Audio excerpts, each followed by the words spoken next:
정동정의 독서일기 그 첫 번째 편입니다. 제가 처음으로 다룰 책은 바로 이 책인데요. 철학은 어떻게 삶의 무기가 되는가입니다. 제가 사실 이 책은 지난 3월에 샀어요. 근데 이제 다른 책을 읽고 미루다가, 왜냐면 철학이니까 의뢰 좀 어려울 것 같고 또 다른 눈길을 끄는 책들도 많았고요. 어쨌든 이 책을 드디어 다 읽고 이제 리뷰를 하게 됐는데요. 책은 야마구치 슈라는 분께서 지으신 책이고, 이분은 세계 1위 경영 인사 컨설팅 기업인 콤페리 헤이 그룹의 시니어 파트너이십니다. 이 책을 선정하게 된 이유는 첫 번째로는 그 당시 서점에 갔을 때 그 베스트셀러란 거기에서 가장 눈길을 끄는 책이었어요. 왜냐하면 제 개인적으로 철학이라고 하는 것은 과거의 것, 그리고 현재에 잘 적용이 되지 않는 것, 그리고 또 하나의 이미지는 많은 이들은 철학은 꼭 필수다, 선택이 아니라 필수다라고 하지만 저에게 있어서는 왜 필수인지, 그게 어떻게 삶에 적용이 되는지가 항상 의문이었는데, 그냥 제목 자체가 어떻게 삶의 무기가 되는가, 결국에는 이걸 삶에 적용시키겠다, 현대의 삶에 적용시키겠다는 점이 인상 깊어서 한번 선정하게 되었습니다. 네. 그리고 이 책을 또 첫 번째로 하게 된 거는 이제 앞서 말씀드렸다시피 제가 이 책을 계속 미뤄왔는데요. 제가 최근에 휴가를 다녀왔죠. 바로 첫 번째 그 성동정의 여행일기 편, 프라하 편으로. 이때 보시면 아시겠지만 제가 이 책을 읽고 있어요. 왜냐면 이제 휴가를 갔으니까 기분이 아주 좋은 상태고 여유가 있는 상태니까 왠지 이 책을 완독할 수 있을 것 같다는 자신감이 생기더라고요. 그래서 휴가를 갔을 때 읽어서 그럴까요? 정말 잘 읽히기도 했고, 책 자체가 쉽기도 했고, 또 일상의 기반으로 과거의 철학을 현대의 문제를 과거의 시선으로 바라봐서 또 새롭게 해석해 나가는 게 인상 깊었고요. 또 무엇보다도 사실 이 책 말고 리뷰하고 싶은 책 너무너무 많은데 지금 제가 궁금한 게 하나가 있어요. 근데 그 부분에 있어서 제가 전문가가 아니다 보니 지금 이 영상을 통해서 그 해당 분야 전문가나 종사자분들께 한번 여쭤보고 싶은 부분이 있거든요. 그래서 이 책을 아무래도 첫 번째로 하게 됐고요. 서론이 너무 길었네요. 그럼 이제 본론으로 한번 들어가 볼까요?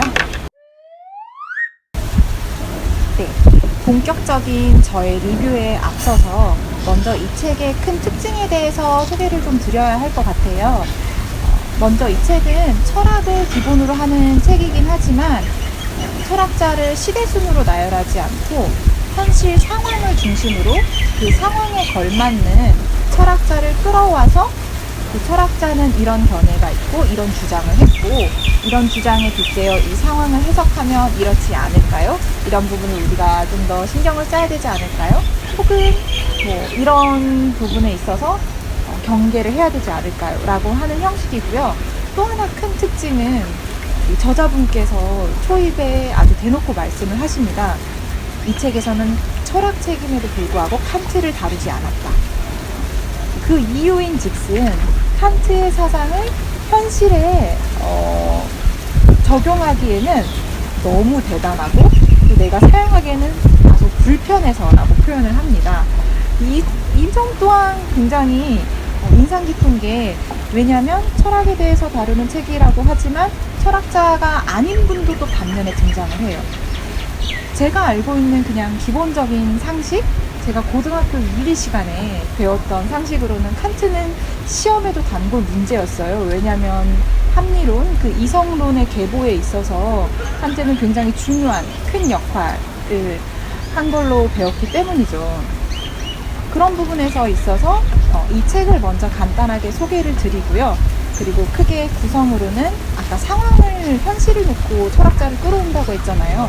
그 현실, 그 상황을 사람, 조직, 사회, 사고, 이렇게 총 4가지로 나누어서 또 다루고 있거든요. 저는 오늘 이 리뷰에서는 각각 한 부분에서 가장 저에게 인상 깊었고 가장 이 부분에 대해서 언급을 하고 싶고 공감이 갔던 부분을 중심으로 다룰 예정입니다. 그러면 본격적으로 저의 성등정의 독서일기 리뷰로 들어가 볼까요?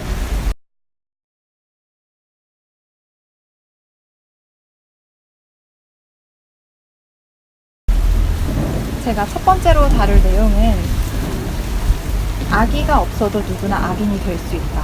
바로 악의 평범성에 관련된 챕터인데요. 저는 이 챕터를 읽고 조금 다시 한번 생각을 해보게 됐어요. 예를 들면 제 악의 평범성 다들 한 번쯤은 들어보셨을 것 같아요. 예루살렘의 아이만으로 이제 유명한 바로 한나 아렌트의 이야기인데요. 한나 아렌트는 이제 아이만이 체포되고 재판을 할 당시 이제 예루살렘으로 건너가서 당시 재판을 지켜보고 이 악의 평범성이라는 단어를 처음으로 사용을 했는데요. 다름이 아니라 이 유대인 학살의 최고 지휘관이었던 아이히만은 아마 한나 아렌트는 굉장히 건장하고 게으름한 전사의 이미지로 생각을 했던 것 같지만 실제로 일단 외적인 부분에서 굉장히 왜소하고 누가 봐도 지극히 평범한 그런 사람이었던 거죠. 그러면서 이제 악은 뭔가 우리가 흔히 생각하기에는 굉장히 특별하고 이상한 것이라고 생각하지만 사실은 지극히 평범하다라는 그런 고정관념을 완전히 뒤엎는 그런 주장을 하게 됐는데요. 예를 들면 그거예요. 그냥 아이만도 나는 그냥 지시를 받았을 뿐 나는 굉장히 상사의 명령과 지시에 굉장히 잘 따랐을 뿐이다. 또 그 밑에 있던 수많은 사람들, 그 유대인 학살에 일조를 했던 사람들도 저는 유대인들을 수송만 했어요. 저는 운전만 했을 뿐입니다. 저는 그 운전하는 차에 보수 작업을 했을 뿐입니다. 저는 그 가스를 배달하는 작업만 했습니다. 이렇게 그 시스템 속에서 세분화가 되면서 시스템에 내재된 위험에 그런 비판적인 태도를 가지지 않고 뭐라고 할까요?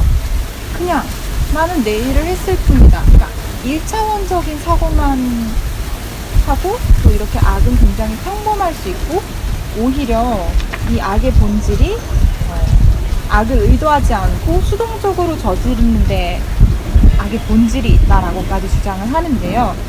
여기서 이제 이 작가님이 다루시는 부분은 바로 이 부분이에요. 제가 이 부분은 조금 보고 읽어야 될 것 같은데 이제 우리가 세상에는 두 가지 삶의 방식이 존재한다라고 해요. 크게 현행 제도를 부여된 대로 받아들이고 그 속에서 어떻게 잘 해내갈지 사고와 행동을 좀 집중하는 방식이 있고요. 또 하나는 현행된 제도를 부여된 대로 받아들이지 않고 제도 자체를 더 나은 것으로 바꾸어가는데 사고와 행동을 집중을 할 것인지. 그런데 이제 대부분의 사람들은 1번을 선택하는 것 같아요. 저 역시도 그런 사람이었던 것 같습니다.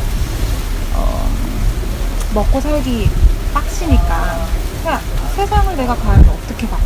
그냥 이러이러하니까 지금 내가 하는 일은 이렇고 나는 돈을 벌어야 되고 다 먹고 살아야 되고 내 스스로 나를 먹여 살려야 하니까 또 가능하다면 효도도 하고 싶고 여하튼 그냥 현행 제도를 가만히 놓고만 보고 그 속에서 나는 어떻게 할 수 있을지 어떻게 잘할 수 있을지 하지만 그 끝에 내가 하는 지금 이 행동 심지어 지금 제가 촬영하는 이 유튜브도 과연 그 끝에는 무엇이 있을지 그 부분에 대해서는 저도 한 번도 생각해보지는 않았던 것 같아요. 그런 점에서 저에게 조금은 경종을 울렸지 않나. 그러니까 이 책에서 제가 지금 간단하게 말씀드리면 선정한 이유도 제가 여기까지, 그러니까 1차원적으로 여기까지 생각을 했다면 이 책은 제가 생각하고 있는 그 폭에서 한 번 더 나아가서 생각할 수 있게끔 해줘요.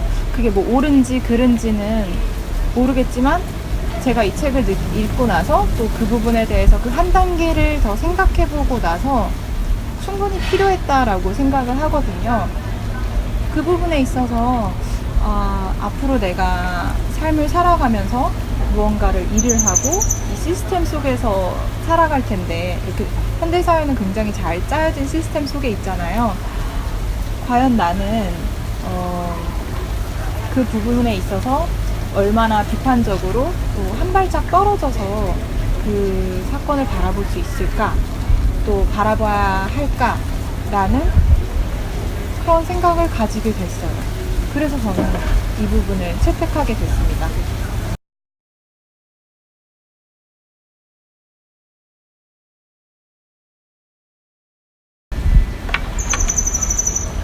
네, 제가 두 번째로 다룰 내용은 바로 이 책에서 사회 부분에 있어서 34번째 챕터, 공평한 사회일수록 차별에 의한 상처가 깊다라는 부분인데요. 뭔가 앞에서 언급한 악의 평범성과 마찬가지 충격을 받았어요. 왜냐하면 악이라는 단어는 굉장히 마이너스고 부정적, 그 부정의 끝판왕 같은 단어잖아요. 그렇지만 평범이란 단어는 말 그대로 지극히 평범, 누구나 우리 모두 다 그럴 수 있는, 적어도 마이너스는 그렇게 극단에 있는 마이너스는 아닌 단어란 말이죠. 반면에가 아니고 지금도 마찬가지로 공평한 사회라고 하면 굉장히 플러스고 이상적이고 지향해야 할 것 같은 그런 단어인데, 차별에 의한 상처는 정말 반대 극단에 있는 또 그런 단어잖아요. 왜 어떻게 공평한 사회일수록 차별에 의한 상처가 깊을까 해서 봤더니, 제가 이 부분 잠깐 읽어드릴게요. 만약 조직과 사회가 공정하고 공평하다면 그 중에서 하위층에 위치하고 있는 사람에게는 도망칠 길이 없다. 제가 또 이 부분에 있어서 정말로 와닿았던 부분이, 예시도 딱 바로 나와요. 인사제도나 사회제도가 제대로 갖춰져 있지 않아서 그런 것이 아니라 자신의 능력과 재능, 노력, 그리고 때로는 외적인 면에서 남들보다 열등하기 때문에 하위층에 있다고 밖에 해석되지 않기 때문이다라고 작가님은 말씀을 하시는데요. 제가 왜 이 부분에 있어서 그냥 무릎을 한번 탁 쳤냐면, 저도 작년 그 이전까지 굉장히 오랫동안 취준생 시절을 겪었어요. 2015년 대학교 4학년 때부터 본격적으로 취직활동을 시작했으니까 15, 16, 17, 18, 제가 18년도 9월 하반기 그 전까지 저도 3년 정도 정말 수없이 많은 면접을 받고 정말 나름대로는 열심히 했다고 생각하지만 또 한 번도 이렇게 생각해본 적이 없던 것 같아요. 그래서 제 스스로 상처가 너무 컸어요. 이게 공부를 더 열심히 했어야 되구나. 난 왜 이렇게 나름대로 그래도 내 딴에는 한다고 한 것 같은데 나는 똑똑하지 않아서인가? 아니면 내 외모가 부족해서인가? 뭐가 문제일까? 그러니까 제 스스로의 그런 열등성에 자꾸 포커스를 맞추게 되는 거죠. 그러니까 물론 이제 우리 안에서 이제 공정하고 공평한 평가가 당연히 맞지만 그게 과연 또 바람직한 것일까라고까지 작가님은 말해요. 물론 저는 또 이 부분에 있어서는 그렇게 가야 한다고 봐요. 공평하고 공정하게 가야 한다고 봐요. 하지만 그런 이상이 실현되어 있음에도 불구하고 혹시나 또 그렇지 못한 사람들이 어떻게 자기 존재를 긍정적으로 인식할 수 있을까라는 의문을 줘요. 근데 또 저도 그 상처도 처음이야 막 크게 받지. 그러니까 처음 떨어졌을 때야 막 엄청 충격받고 한 10번까지 좀 많이 충격받고, 그 이후로는 그냥 저는 그렇게 생각했던 것 같아요. 저는 이 부분에 있어서 작가님께 드리고 싶은 말은, 내가 부족하고 열등해서가 아니라 우수하고 뛰어난 사람들이 많기 때문에 내가 조금 밀린 것 아닐까, 이번에는? 그러니까 내가 부족해서라기보다는 나도 그들처럼 우수하고 뛰어날 수 있지만 이번 기회만큼은 이 면접에서는 내가 조금 밀린 게 아닐까라고 생각을 했고 때를 기다렸던 것 같아요. 네. 그러니까 조금 위로가 되더라고요. 이 부분을 읽으니까 묘한 위로가 되고 그래서 이 부분에 대해서 언급을 드리고 싶어요. 왜냐면 지금 제 세대 대한민국은 어떻게 보면 취준 공화국이라고도 할 수 있잖아요. 정말로 취준생이 아닌 사람이 없고 취업을 했더라도 이직 준비를 제 주변에도 실제로 많이 하고 있고요. 네, 그런 부분을 보면 이 부분이 조금은 위로가 될 수 있지 않을까 라고 생각을 해서 이 부분을 한번 뽑아봤습니다.